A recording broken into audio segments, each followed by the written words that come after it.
stil de viață sănătos începe cu alegeri alimentare potrivite, mai ales în contexte profesionale aglomerate sau hibrid.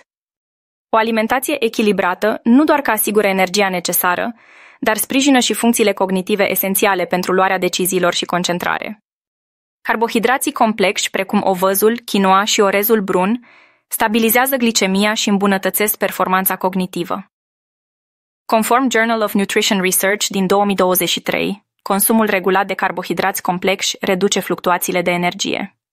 Micronutrienții, cum ar fi fierul, magneziul și vitaminele din complexul B, reduc oboseala și susțin concentrarea. Dimineața este esențială pentru a-ți începe ziua în forță. Un mic dejun sănătos poate include ovăz cu lapte vegetal și fructe proaspete sau toast cu humus și morcovirași. Pentru a păstra energia constantă pe parcursul zilei, gustările sunt la fel de importante.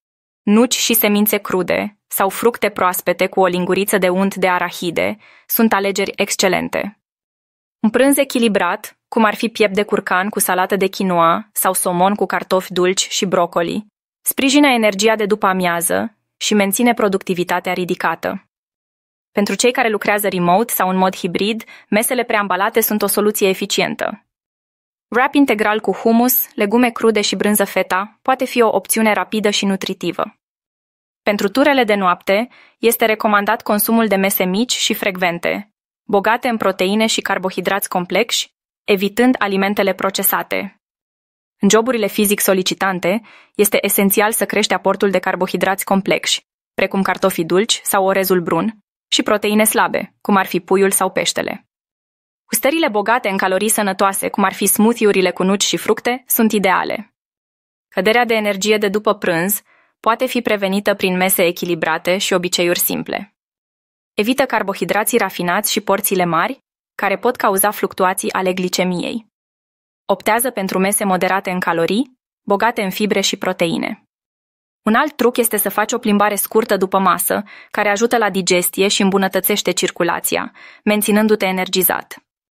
De asemenea, hidratarea adecvată este crucială, studiile arătând că aceasta poate crește productivitatea cu până la 15%. Planificarea meselor pentru întreaga săptămână poate simplifica alegerile alimentare și asigura un aport nutritiv echilibrat.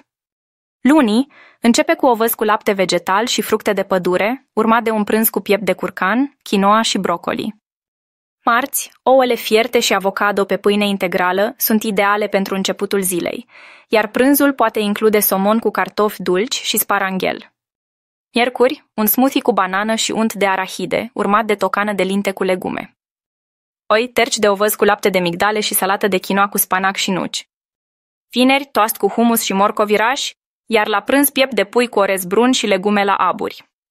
Pentru zilele aglomerate, rețetele rapide sunt salvatoare. Un wrap cu avocado și hummus se prepară simplu. Întinde hummus pe pâine integrală, adaugă felii de avocado și morcoviraș, apoi rulează. Salata de ton cu fasole roșie este o altă opțiune nutritivă.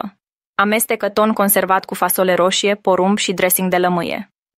Smoothie revitalizant poate conține lapte vegetal, banană, unt de arahide și spanac, mixate împreună pentru un boost de energie. Ce să mănânc pentru a evita oboseala la birou? Alege gustări bogate în fibre și proteine, cum ar fi iaurt grecesc cu fructe. Cum să previi căderea de energie după prânz? Consumă mese moderate, evită carbohidrații rafinați și fă o plimbare scurtă. Pot consuma cafea pentru un boost de energie? Da, dar limitează-te la 1-2 cești pe zi pentru a evita efectele negative asupra somnului. Testează calculatorul nostru caloric pe oaklife.ro pentru a descoperi câte calorii sunt necesare pentru o zi productivă. Programează acum o consultație gratuită pentru a beneficia de o ofertă limitată și primește un plan personalizat pentru 3 zile.